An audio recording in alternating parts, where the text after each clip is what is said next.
హోదాల్లో ఉన్న ప్రజా ప్రతినిధులకు, ముఖ్య నాయకులకు, అధికారులకు, ఈ కార్యక్రమంలో పాలు పంచుకుంటున్న నా కుటుంబ సభ్యులైన కాంగ్రెస్ కార్యకర్తలకు, మిత్రులకు, ప్రింట్ అండ్ ఎలక్ట్రానిక్ మీడియా మిత్రులకు కూడా శిరస్సు వంచి మనస్ఫూర్తిగా హృదయపూర్వక నమస్కారాలు, అభినందనలు. మీ అందరికీ నూతన సంవత్సర శుభాకాంక్షలతో పాటుగా అడ్వాన్స్గా సంక్రాంతి, సమ్మక్క సారలమ్మ జాతర శుభాకాంక్షలు కూడా ఈ వేదిక ద్వారా మీ అందరికీ తెలియజేస్తున్నాను. చాలా సంతోషం.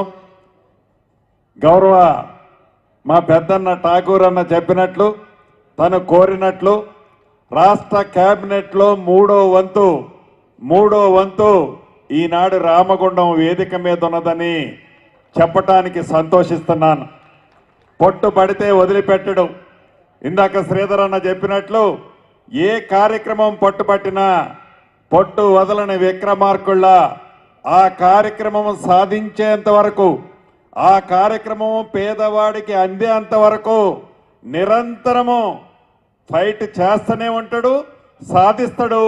ఆ ఫలితాలు మీ అందరికీ పంచే ఒక మంచి శాసనసభ్యుడు మీకు దొరికినందుకు మీ పక్షాన కూడా అన్నకి నేను అభినందనలు, కృతజ్ఞతలు తెలియజేస్తున్నాను. చాలా సంతోషం. మీ అందరి దీవెనలతో ప్రజా ప్రభుత్వం తెలంగాణ రాష్ట్రంలో వచ్చి 2 సంవత్సరాలు పూర్తి చేసుకున్నాం. గౌరవ ముఖ్యమంత్రి రేవంత్ రెడ్డి గారి నాయకత్వంలోని ఈ పేదోడి ప్రభుత్వం నిత్యము పేదోడి మంచి కోసం, పేదోడి కష్టాల్లో పాలు పంచుకుంటూ, పేదోడికి అండదండలుగా ఉంటూ, పేదోడి భుజాన్ని తడుతూ ఈ ప్రభుత్వం ఎన్ని కష్టాలు వచ్చినా, రాష్ట్ర ఆర్థిక పరిస్థితి సహకరించకపోయినా ఇచ్చిన ప్రతి మాటని ఒక్కొక్కటి పేదోడికి అందించాలని తపనే ఈ ప్రభుత్వానికి ఉన్నదని చెప్పడానికి సంతోషిస్తున్నాను.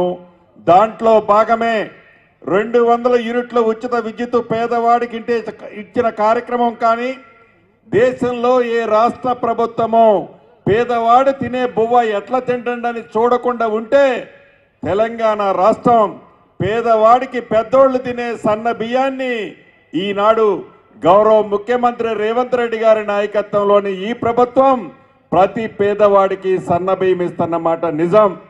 ఆడబిడ్డ ఎంత దూరం ఆర్టీసీ బస్సులో ప్రయాణం చేసినా ఉచిత బస్సు ప్రయాణ సౌకర్యం కల్పించింది ఈ పేదోళ్ల ప్రభుత్వం. 10 సంవత్సరాలలో పేదవాడి ఆత్మ గౌరవానికి చిహ్నంగా ఉన్న ఒక ఇల్లు కూడా కట్టించాలనే జ్ఞానం ఆనాటి పెద్దలకు లేకపోతే, పేదోడికి ఇల్లు కట్టిస్తే నాకేమి కమిషన్ వస్తుంది, కాళేశ్వరం కడితే కమిషన్ వస్తుందని కాళేశ్వరం కట్టడానికి 1,50,000 కోట్లు ఖర్చు పెట్టాడు. కానీ పేదోడి ఆత్మ గౌరవానికి చిహ్నంగా ఉన్న ఇల్లు కూడా కట్టించాలని జ్ఞానం లేకపోతే, మీ పేదోళ్ల ప్రభుత్వం ఈ ఇందిరమ్మ ప్రభుత్వం వచ్చిన మొదటి విడత రాష్ట్ర వ్యాప్తంగా 4.5 లక్షల ఇళ్లు ఇచ్చి సుమారు 22,500 కోట్ల రూపాయలతో రాష్ట్ర వ్యాప్తంగా 4.5 లక్షల ఇళ్లు ఇవ్వటం జరిగింది. మన నియోజకవర్గానికి కూడా 3,500 ఇళ్లు మొదటి విడత ఇచ్చాం. ఇంకా 3 విడతలు అర్హులైన పేదవాళ్ళందరికీ, అర్హులైన ప్రతి పేదవాడికి నీది ఏ కులమని అడగం, నీది ఏ మతం అని అడగం, నీది ఏ పార్టీ అని అడగం. నువ్వు పేదవాడు అయ్యుంటే చాలు, చివరికి నువ్వు పింక్ కలర్ షర్టు తొడుక్కొని వచ్చినా పేదవాడు అయ్యుంటే ఇందిరమ్మ ఇళ్ళు తప్పకుండా ఇస్తాం. అది ఇందిరమ్మ ప్రభుత్వం అంటే, పేదోడి ప్రభుత్వం అంటే. గౌరవ ముఖ్యమంత్రి రేవంత్ రెడ్డి గారి నాయకత్వంలోని ఈ ప్రభుత్వం ఒక ఇందిరమ్మ ఇళ్లే కాదు, రైతును రాజును చేస్తానని చెప్పి ఆనాటి ప్రభుత్వం ₹1,00,000 రుణమాఫీ చేయటానికి 10 ఏళ్లు పట్టింది. ఈ ప్రభుత్వం వచ్చిన 9 నెలల్లోనే 21,000 కోట్ల రూపాయలు 25 లక్షల మంది రైతన్నలకి 2 లక్షల రూపాయల చొప్పున రుణమాఫీ చేసిన ప్రభుత్వం మీరెన్నుకున్న ప్రభుత్వం. ఆనాడు ధనిక తెలంగాణ రాష్ట్రంలో వరేస్తే ఉరే అని ఆ దొరవారు చెప్తే, వరేసిన రైతుకి భరోసా కల్పిస్తూ సన్న వడ్లకి మద్దతు ధరతో పాటు 500 రూపాయల క్వింటాలకి బోనస్ ఇచ్చిన ప్రభుత్వం ఈ ప్రజా ప్రభుత్వం. ఇలా అనేక కార్యక్రమాలు చేయబట్టే మొన్న గ్రామ పంచాయతీ ఎన్నికల్లో రాష్ట్ర వ్యాప్తంగా సుమారు 68-69% సర్పంచుల్ని గెలిపించారు. అదే రకంగా కంటోన్మెంట్ బై ఎన్నికల్లో అద్భుతమైన మెజార్టీతో మన శాసనసభ్యుడిని గెలిపించారు. నిన్నగాక మన జరిగిన జూబ్లీ హిల్స్ ఎన్నికల్లో కూడా మన పార్టీ అభ్యర్థిని అర్బన్ లో కూడా అద్భుతమైన మెజార్టీలో గెలిపించారు. మీరందరూ ఆనాడు చూసుంటారు. జూబ్లీ హిల్స్ ఎలక్షన్లో ఆనాటి మాజీ మంత్రివర్యులు ఆ ఎన్నికల ప్రచారంలో చెప్తుండేవాడు, ఈ జూబ్లీ హిల్స్ ఎన్నికలు మన ప్రభుత్వానికి రెఫరెండం అని. ఈ ఎన్నికల్లో కాంగ్రెస్ పార్టీ ఓడిపోతుంది, మేము గెలుస్తామని ఆ నాయకుడు చెప్తుండేవాడు. జూబ్లీ హిల్స్ ప్రజలు చిత్తుగా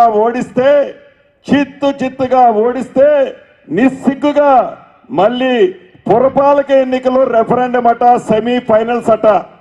ఎక్కడ సెమీఫైనల్స్? ఎక్కడుంది నీ అడ్రస్? చివరికి నీ ఇంట్లో స్విచ్ను కూడా ఆర్పుకోలేని నువ్వు ఈ తెలంగాణ రాష్ట్ర ప్రజలకి, నీ ఇంటి ఆడబిడ్డకి న్యాయం చేయలేని నువ్వు ఈ తెలంగాణ ఆడబిడ్డలకట న్యాయం చేస్తాడట. ఇంకా రోడ్లెమ్మడి తిరుక్కుంటా, కారు కోతలు కూసుకుంటా, ఇంకా పగటి కలల కంటూ దొరవారి దర్పణాన్ని ప్రదర్శిస్తూ ఎలా అవాక్కులు చెవాక్కులు పేలుతున్నాడో మీకు తెలియంది కాదు.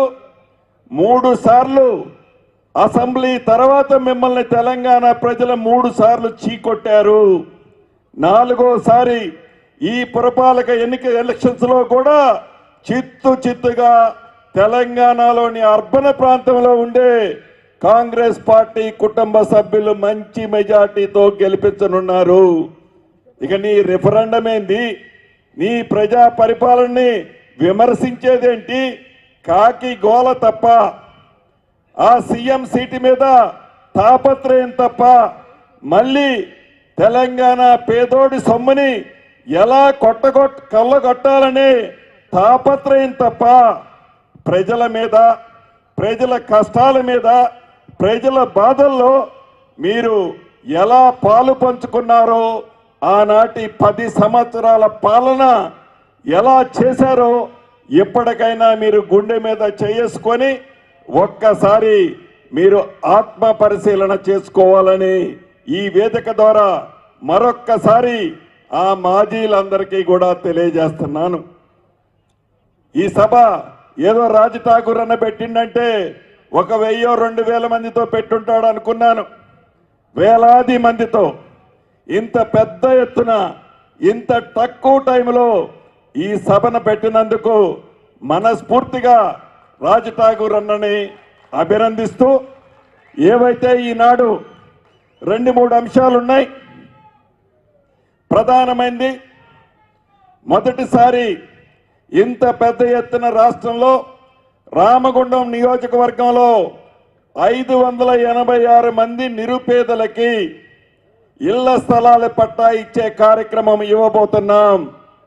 అదే రకంగా ఈ అర్బన్ ప్రాంతంలో 494 డబుల్ బెడ్రూమ్ ఇల్లు, ఇందిరమ్మ ఇల్లు 5 లక్షల రూపాయల చొప్పున ఉచితంగా ఇచ్చే పేదవాడి ఆత్మ గౌరవానికి చిహ్నంగా ఇచ్చే ఇందిరమ్మ ఇల్లు 494 ఇవ్వబోతున్నాం.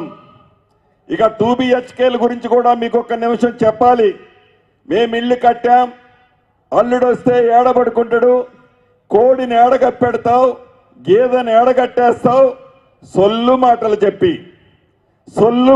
చెప్పి ఎప్పుడు ఎన్నికలు వచ్చినా పేపర్లో ఫ్రంట్ పేజీ యాడ్ వేసుకొని ఈ ఎన్నికల్లోనూ నన్ను గెలిపిస్తే ఇటువంటి ఇల్లు ఇస్తానని మాయమాటలు చెప్పి 2 పర్యాయాలు గెలిచిన తర్వాత కూడా ఆ డబుల్ బెడ్రూమ్ ఇల్లు నిదర్శనం.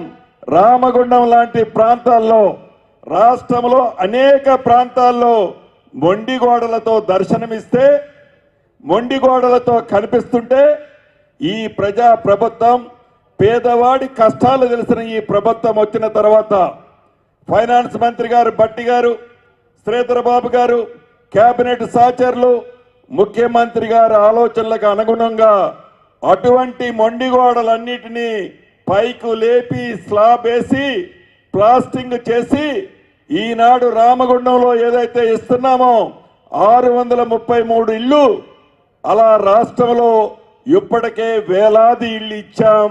అయినా ఇంకా ఉన్నాయి. ఈ రామగుండంలో కూడా 300 ఇళ్ళు పైగా ఫౌండేషన్లో కట్టి వదిలేశాయి. ఇప్పుడే గౌరవ కలెక్టర్ గారు చెప్పారు.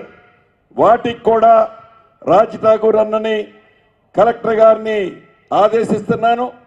ఎవరైతే బెనిఫిషరీస్ ఉన్నారో వారిని ఫైనల్ చేస్తే వాళ్ళకు కూడా ఇందిరమ్మ ఇళ్ల స్కీమ్లో 5 లక్షల రూపాయలు ఇచ్చే కార్యక్రమం చేపట్టుకుందామని ఈ వేదిక ద్వారా గౌరవ జిల్లా కలెక్టర్ గారికి ఆదేశిస్తూ రమారమి 1,717 మంది లబ్ధిదారులకి ఇళ్ల స్థలం కానీ ఇందిరమ్మ ఇళ్ళు కానీ ఆనాడు మొండుగోడలతో వదిలేసిన 2 BHK ఇళ్ళు కానీ 1,717 మందికి ఈ సభలో ఉన్న నా నిరుపేద ఆడబిడ్డలకి ఇవ్వటం జరుగుతుంది.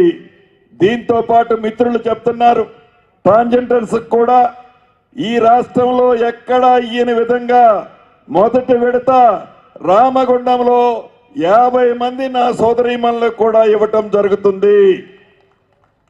ఇది పేదోడి ప్రభుత్వం, పేదల కష్టాలు తెలిసిన ప్రభుత్వం. ఇందిరమ్మ ప్రభుత్వం పరిపాలన అంటే ఇది. దొరల పరిపాలన అంటే అది. అక్కడ దొరల పరిపాలన, ఇక్కడ పేదోళ్ల ప్రభుత్వం ఇందిరమ్మ పరిపాలన. అసలు సంబంధం ఉందా? నక్కకి నాగలోకానికి ఉన్నంత తేడా ఉంది. పేదోళ్ల కష్టం తెలిసిన ప్రభుత్వం ఈ ప్రభుత్వం. అదే రకంగా గౌరవ స్థానిక శాసనసభ్యులు నన్ను ఇంకా 2 కోరికలు కోరారు. ఒకటి, సింగరేణి పరివాహక ప్రాంతంలో 76 జీవో. ఈ 76 జీవో ఎవరిచ్చారా? దివంగత నేత ఆనాటి కాంగ్రెస్ ముఖ్యమంత్రి వైఎస్ రాజశేఖర రెడ్డి గారు ఇచ్చారు. ఆ ముఖ్యమంత్రి ఇచ్చిన జీవోని కొట్లాడి తెచ్చుకున్న తెలంగాణ రాష్ట్రాన్ని పరిపాలించిన 10 సంవత్సరాలు పరిపాలించిన ప్రబుద్ధుడు ఆ జీవోని కూడా ఇంప్లిమెంట్ చేయలే.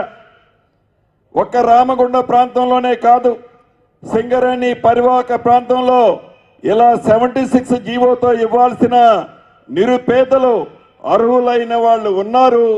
తప్పకుండా రాబోయే కేబినెట్లో ఉప ముఖ్యమంత్రి వర్యులు శ్రీధర్ బాబు గారు సహచర మంత్రులమంతా చర్చించి పాజిటివ్గా సింగరేణి పరివాహ ప్రాంతంలో మిగిలిపోయిన 76 జీవోలో ఉన్న అర్హులైన పేదవాళ్ళకి ఇళ్ల స్థలాలు పక్కా ఇచ్చుకుందాము.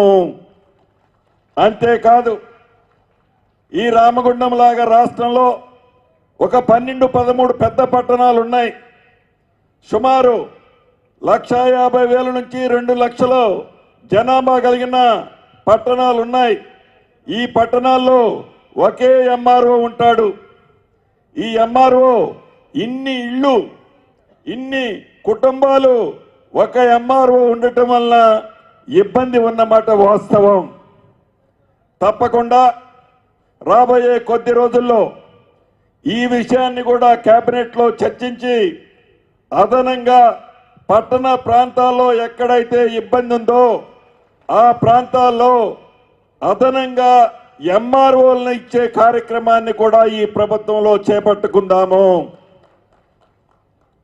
చివరగా మీకు చెప్పదలుచుకున్నది ఒక్కటే, ఇది మీరు ఎన్నుకున్న ప్రభుత్వం, మీరు నచ్చే మెచ్చే ప్రభుత్వం, మీ దీవెనలున్న ప్రభుత్వం.